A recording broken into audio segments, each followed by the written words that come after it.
नमस्कार. मी भाऊ तोरसेकर. तुम्ही बघत आहात प्रतिपक्ष.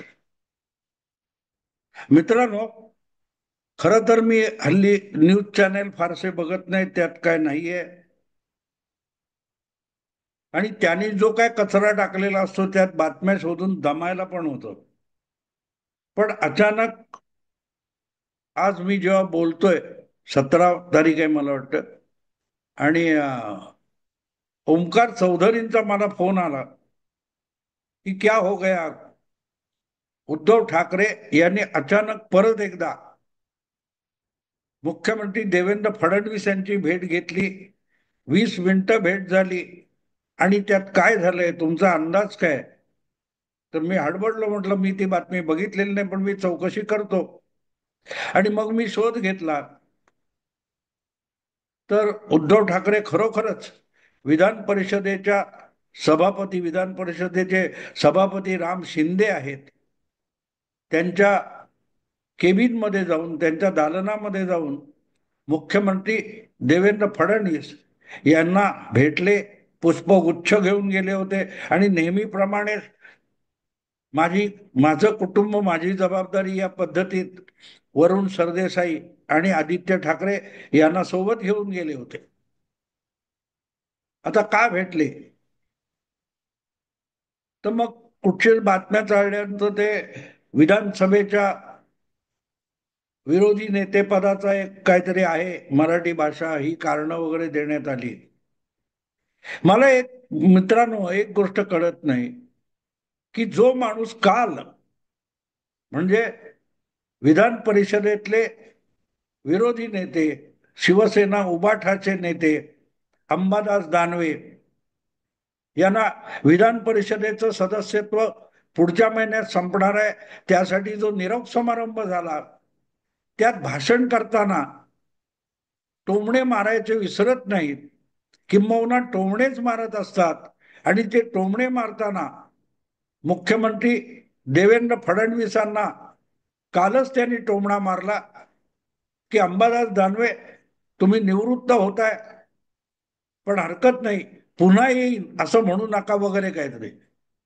म्हणजे तिथे सुद्धा आपल्याच पक्षाच्या एका नेत्याला जो निरोप समारंभ होतोय त्यामध्ये बाकी सगळे कौतुकाने बोलतायत, अशा वेळेला उद्धव ठाकरे हे देवेंद्र फडणवीसांना टोमणा मारल्याशिवाय राहू शकत नाहीत. तर मग प्रश्न उलटाही विचारला गेला पाहिजे की पुन्हा येईन पुन्हा येईन असं सांगायलाच उद्धव ठाकरे देवेंद्र फडणवीसांची भेट घेतात का?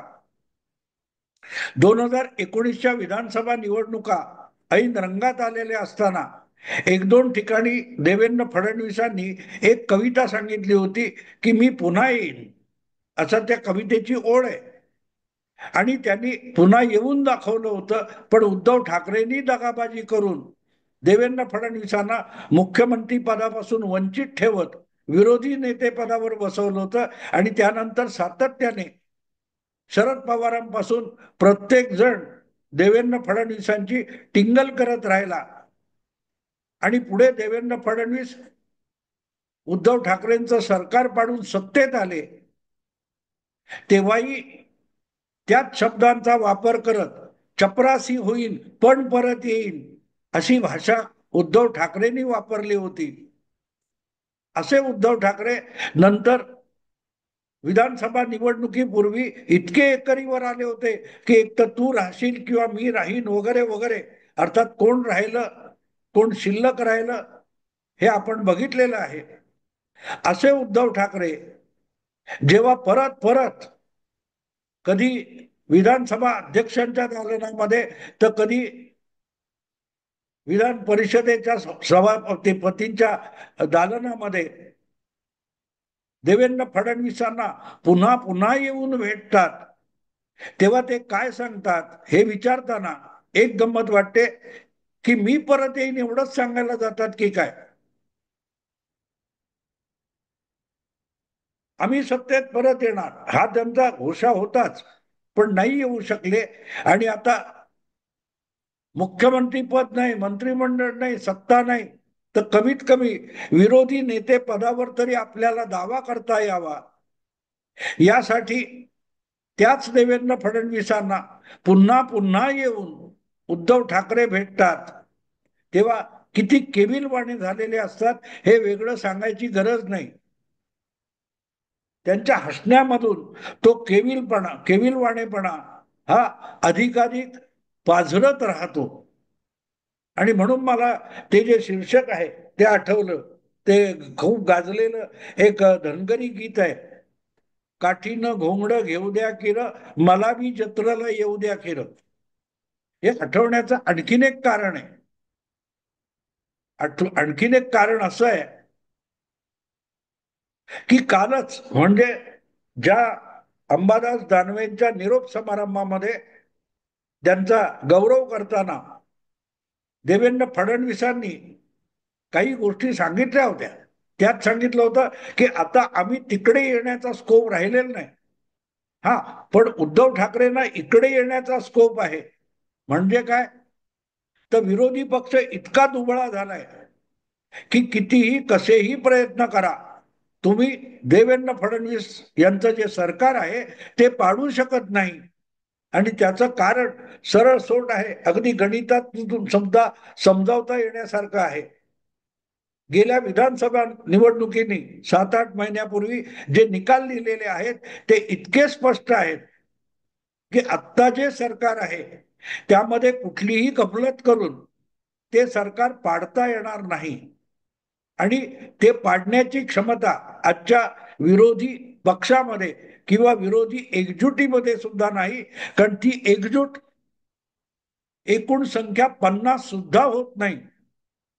तीनही महाविकास आघाडीच्या पक्षांची बेरीज केली तर सगळी मिळून 46 होते. 20-16-10 संपला आकडा. 46 होते. आणि विरोधी नेतेपदासाठी एका पक्षाकडे आवश्यक असलेली 29 आमदारांची संख्या सुद्धा विधानसभेत महाविकास आघाडीच्या तीनही पक्षांपैकी एकाकडेही नाही. आणि म्हणूनच जे पद आहे ते पद आपल्याला मिळावं म्हणून 3 पैकी निदान 2 पक्षामध्ये स्पर्धा आहे. की विधान परिषदेचं विरोधी नेतेपद हे जर शिवसेनेकडे आहे, उबाठाकडे आहे, तर विधानसभेतलं विरोधी नेतेपद आपल्याला मिळावं असं 16 आमदारांचा काँग्रेसचा गट म्हणतोय. आणि उद्या देवेंद्र फडणवीसांनी काँग्रेसलाच ते पद दिलं किंवा देऊ केलं तर आपला कुठेच नंबर राहणार नाही. म्हणून उद्धव ठाकरे अगतिक झालेले आहेत. मुख्यमंत्री पदावर झेपावलेल्या माणसाला आज विरोधी नेतेपद आपल्या पक्षाकडे असावं यासाठी इतकी अगतिकता करावी लागते. यातच त्यांची अवस्था काय आहे हे लक्षात येऊ शकतं. आणि म्हणूनच मग जेव्हा जेव्हा संधी मिळेल तेव्हा पुष्पगुच्छ घेऊन उद्धव ठाकरे पुन्हा पुन्हा देवेंद्र फडणवीसांना भेटतायत. आणि आता सुद्धा ज्या बातम्या आल्या, राम शिंदे यांच्या दालनामध्ये जी भेट झाली 20 मिनिटं, त्यामध्ये 2 किंवा 3 मुद्दे काय काय सांगितले जातात, पण त्यातला एकच मुद्दा महत्वाचा आहे, तो म्हणजे विधानसभेतल्या विरोधी नेते पदाच्या नावाची घोषणा. अर्थात हा विषय इथेच आहे असं नाहीये. खर तर 14 आणि 19 या दोनही काळामध्ये, दोनही वर्षामध्ये महाराष्ट्र आणि हरियाणा या दोनही विधानसभांच्या निवडणुका एकत्रित झालेल्या होत्या. निकाल सुद्धा एकाच दिवशी लागले होते. पण या वेळेला म्हणजे 2024 मध्ये हरियाणा आणि महाराष्ट्र यांच्या निवडणुका वेगळ्या करण्यात आला. आधी हरियाणा उरकला, ऑक्टोबर, मला वाटते ऑगस्ट सप्टेंबर मध्ये झाल्या, आणि ऑक्टोबर मध्ये 1-1.5 महिन्यानंतर महाराष्ट्राच्या निवडणुका झाल्या. पण आता जवळजवळ 9 महिने झालेत हरियाणाची निवडणूक संपून, जिथे काँग्रेस पक्ष परत एकदा सत्तेवर 10 वर्षांनंतर येणार. म्हणून मुख्यमंत्री पदासाठी सुद्धा काँग्रेस पक्षाच्या अंतर्गत लठ्ठालट्टी चालू झाली होती, जशी महाराष्ट्रामध्ये महाविकास आघाडीच्या अंतर्गत लठ्ठालट्टी चालू झाली होती. काँग्रेस आणि उबाठा या दोन पक्षामध्ये मुख्यमंत्री पदावरून निवडणुका घोषित होण्यापूर्वीपासून लठ्ठालट्टी सुरू झाली होती. तत्कालीन काँग्रेस प्रदेशाध्यक्ष नाना पटोले गुडघ्याला वाशिंग बनून बसले होते, पण त्यांच्या पक्षाला फक्त 16 आमदार निवडून आणता आले. तीच गोष्ट तिकडे हरियाणात सुद्धा होती.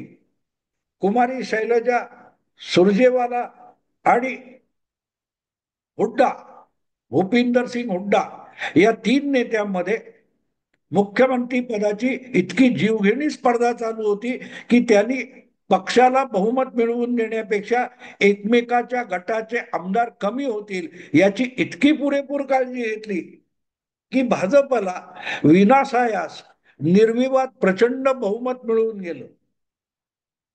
जो काँग्रेस पक्ष सत्तेत बसणार होता त्या काँग्रेस पक्षाला आज 9 महिने निकालानंतर सुद्धा विधानसभेतला काँग्रेस पक्षाचा नेता कोण असेल याचा निर्णय घेता आलेला नाही. महाराष्ट्रातली गोष्ट वेगळी आहे. महाराष्ट्रामध्ये महाविकास आघाडीचे 3 पक्ष आहेत, पण त्या 3 पक्षामध्ये सगळ्यात मोठा शिवसेना उबाठा हा पक्ष आहे, पण त्याच्याकडे विधानसभेच्या एकूण संख्येपैकी 10% जागा नसल्यामुळे हक्काने विरोधी नेतेपद मागता आलेलं नाही. दुसरीकडे हरियाणाची गोष्ट आहे. हरियाणामध्ये जे काही 89 आमदार दिसतात त्यामध्ये 10%पेक्षा चांगली तिप्पट संख्या काँग्रेस पक्षाकडे आहे. पण त्या काँग्रेस पक्षाला आपला विधानसभेतला गटनेता ठरवता येत नाहीये आणि तो गटनेता ठरत नसल्यामुळे 9 महिने उलटले, सरकार सत्तेत येऊन 9 महिने झाले, पण हरियाणा विधानसभेमध्ये विरोधी नेता निश्चित होऊ शकलेला नाही. म्हणजे जी अवस्था महाराष्ट्रात आहे महाविकास आघाडी म्हणून, तीच अवस्था तिकडे हरियाणामध्ये आहे.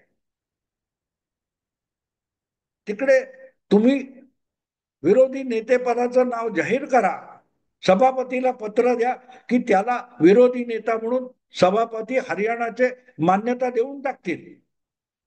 पण तसं केलं तर काँग्रेसमधलेच 3 गट एकमेकाच्या उरावर बसतील, म्हणून काँग्रेस हायकमांडला सुद्धा विधानसभेतला हरियाणाच्या गटनेता कोण तो जाहीर करता येत नाहीये. कारण झालं की फाटाफूट सुरू होणार आहे. आणि नेमकी इथे तीच अवस्था आहे. एक साधी गोष्ट आहे, 29चा आकडा पूर्ण करायचा तर काँग्रेसचे 10 आणि शिवसेनेचे 20 हे एकत्र येऊन, सॉरी, राष्ट्रवादी शरद पवार गटाचे 10 आणि उबाठा शिवसेनेचे 20 असे 30 एकत्र केले आणि 30 आमदारांनी अमुक आमचा एक नेता आहे त्याला विरोधी नेता करा म्हटलं, तरीही विरोधी नेता राहुल नार्वेकर यांना जाहीर करावं लागेल. पण ते एकमुखी 30 आमदार दाखवणं सुद्धा उद्धव ठाकरेंना शक्य झालेलं नाही. आणि इथेच पुन्हा पुन्हा येईन म्हणत देवेंद्र फडणवीसांकडे पुन्हा पुन्हा पुष्पगुच्छ घेऊन जाण्याची नामुष्की उद्धव ठाकरे यांच्यावर आलेली आहे. यावर उपाय कोणाकडेच नाहीये. पण टोमणे मारायचे, पण ते टोमणे आपल्यालाच लागतील, आपल्याला जखमी करतील, हे सुद्धा डोकं उद्धव ठाकरेंना चालवता येत नाही, इतकी त्यांची दुर्दशा झालेली आहे. असो, सांगायचा मुद्दा इतका की अनेकांना प्रश्न पडलाय की जर उठता बसता मिळेल तिथे टोमणेबाजी करता, तर त्याच देवेंद्र फडणवीसांना परत परत जाऊन उद्धव ठाकरे पुष्पगुच्छ घेऊन जातात आणि का भेटतात. बरं, तुम्ही पुष्पगुच्छ घेऊन जाऊन भेटणार, पण तुमचेच बंधू ज्यांच्या बरोबर जाऊन तुम्हाला ठाकरे ब्रँड वाचवायचा आहे, सुरक्षित करायचं आहे, त्या राज ठाकरेंना देवेंद्रला भेटायचं नाही वगैरे अटी घालण्याचं कारण काय. राज ठाकरे, देवेंद्र फडणवीस असो किंवा एकनाथ शिंदे असो, त्यांच्याकडे पुष्पगुच्छ घेऊन जात नाहीत, अख्खा परिवार घेऊन जात नाहीत. उलट देवेंद्र फडणवीस असो किंवा उपमुख्यमंत्री एकनाथ शिंदे असत, ते राज ठाकरेंच्या घरी जातात, पुष्पगुच्छ घेऊन जातात. उलटी प्रक्रिया आहे की नाही? ज्याच्याकडे 20 आमदार आहेत त्याला पुष्पगुच्छ घेऊन देवेंद्र फडणवीसांकडे जावं लागतंय, आणि देवेंद्र फडणवीस पुष्पगुच्छ घेऊन राज ठाकरेंच्या घरी जात आहेत. मग तुम्हाला पोटदुखी कसली आहे? राज ठाकरेंकडे मुख्यमंत्री जात असेल आणि तुमच्याकडे फिरकत सुद्धा नसेल, तर आपल्यावर ही पाळी का आली याचं आत्मपरीक्षण करणं गरजेचं आहे.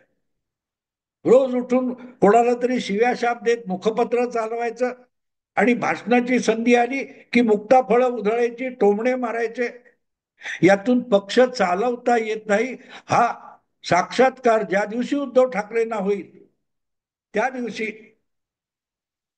त्यांना पक्षाची नव्याने उभारणी करण्याचा आरंभ करता येईल. पण दुर्दैवाने असं आहे की पदांसाठी आणि सत्तेसाठी लाचार झालेला माणूस कोणासमोरही नतमस्तक होऊ शकत असतो, कोणाकडेही पुष्पगुच्छ घेऊन जात असतो. आणि म्हणूनच अंबादास दानवेंच्या गौरवासाठी केलेल्या भाषणामध्ये उद्धव ठाकरेंना सुद्धा महायुतीत येण्याचा स्कोप आहे असं गाजर देवेंद्र फडणवीसांनी दाखवलं, आणि उद्धव ठाकरे हुरळले आणि दुसऱ्या दिवशी पुष्पगुच्छ घेऊन देवेंद्रच्या भेटीला जाऊन पोहोचले, असंही म्हणता येईल. असंही म्हणता येईल. कारण सत्तेशिवाय राहता येत नाहीये. संघर्षाच्या बाता करता येतात, पण संघर्ष ही इतकी सोपी गोष्ट नसते. संघर्षासाठी प्रचंड त्याग करता आला पाहिजे. ज्यांना मुख्यमंत्री पद दाखवलं आमिष, तर जे धावत सुटले, 25 वर्षाची युती तोडतात, त्यांना संघर्ष करता येत नसतो. आणि म्हणून मग त्यांना म्हणावं लागतं की काठीनं घोंगडं घेऊ द्या किर, मला बी जत्रेला येऊ द्या किर. इथे थोडा बदल करता येईल, जो देवेंद्र फडणवीस बोलत नाहीत पण करतात. हे जे रोज पुष्पगुच्छ घेऊन गेल्या 7 महिन्यामध्ये उद्धव ठाकरे 8 महिन्यामध्ये दोनदा पुष्पगुच्छ घेऊन देवेंद्र फडणवीसांकडे गेले, आणि अगदी काल पण त्यांनी सांगितलं, तुम्ही तुम्ही सांगा काय ते नाव, आणि अध्यक्षांनी ते स्वीकारलं तर आम्हाला काहीच अडचण नाही. हे जे काय देवेंद्र बोलले ते समजून घेण्यासारखं आहे. विधानसभेतला विरोधी नेता आवश्यक आकड्या अभावी दावा करता येत नाहीये. अशा वेळेला विधानसभेचे अध्यक्ष ज्याच्यावर मेहरबानी करतील त्या पक्षाला विरोधी नेतेपद मिळू शकतं, आणि ती मेहरबानी आपल्यावर व्हावी म्हणूनच उद्धव ठाकरेंची धावपळ चालू आहे. मुद्दा इतकाच आहे मित्रांनो, देवेंद्र फडणवीस हे रोज सकाळी पत्रकार परिषद घेत नाहीत, पण जे करायचं ते करतात आणि कृतीतून बोलतात. आणि त्यामुळे हे जे काय विरोधी नेतेपद जाहीर होत नाहीये, त्याकडे बघितल्यानंतर तेच गाणं जे आहे, काठीनं घोंगडा घेऊ द्या किर, ते बदलून म्हणता येईल, भिजत घोंगडं ठेवू द्या किर, भिजत घोंगडं ठेवूया किर, उद्धवला जत्रेला येऊ द्या किर. हास्यास्पद करून टाकले तुमचं राजकारण.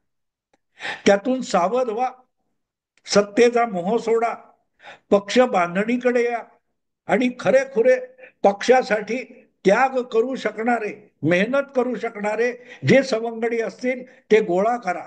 तोंडपुजे गोळा करू नका. सामनाला मुलाखती देऊन आणि मीडियाला हाताशी धरून निवडणुका जिंकता येत नाहीत. आणि म्हणूनच बीएमसीच्या निवडणुका सुद्धा उद्धव ठाकरेंनी स्वतःसाठी अवघड करून ठेवलेल्या आहेत. मग कोणीही गाजर दाखवावं की हे पळत सुटले. राज ठाकरेने काय करावं, कोणाला भेटावं, या अटी तुमच्यावर घातलेल्या नाहीत, तुम्हीही त्यांना घालू नका. आणि ठाकरे ब्रँड वगैरे विसरा, ब्रँड तुम्ही तुमचा निर्माण करा. बाळासाहेबांचा ब्रँड होता तो बाळासाहेबांचा होता. त्याच्यावर फार काळ जगता येणार नाही. कारण तो आयता मिळाला, तोही तुम्हाला टिकवता आलेला नाही. आणि म्हणून पुष्पगुच्छ घेऊन जायची वेळ येते. एक काळ होता, देशातली दिग्गज माणसं पुष्पगुच्छ घेऊन मातोश्रीवर पोहोचत होते.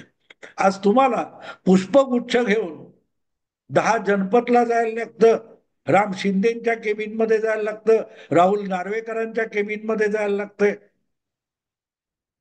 मला पण सोबत घ्या, हे कृतीतून दाखवावं लागतं. सरळ सरळ बोललेलं परवडलं, इतकं कृतीतून तुमची अगतिकता आणि नामुष्की जगाला दिसत असते. त्यापासून उद्धव ठाकरेंनी स्वतःला आवरलं तरी स्वाभिमानाची सुरुवात होऊ शकेल. आणि त्यातून मग उभाट शिवसेना सुद्धा आपल्या पुनरुज्जीवनाला सुरुवात करेल. एकदा ठरवलं पाहिजे आपल्याला करायचंय काय. एकनाथ शिंदेशी वैर करायचंय, राज ठाकरेच्या विरोधात राहायचंय, की देवेंद्र फडणवीसांना टोमणे मारायचे, की भाजपशी पंगा घ्यायचाय. एकदा काय ते ठरवा. 10 शत्रू करून मागत नाही. जितके शत्रू कमी असतील तितकी विजयाची शक्यता असते. आणि नसेल तो घोंगडं भिजत पडतं. त्यामुळे आज ज्या विरोधी नेतेपदासाठी उद्धव ठाकरे आतुर झालेत, ते घोंगडं आपण भिजत ठेवलंय हेच देवेंद्र फडणवीस कृतीने सांगतायत. ते समजून घेण्याचा प्रयत्न करा. शब्दात बोलण्याची गरज नसते. असो मित्रांनो, आता इथेच थांबतो. आवडलं लाईक करा, शेअर करा आणि प्रतिपक्षाला सबस्क्राईब करा. नमस्कार.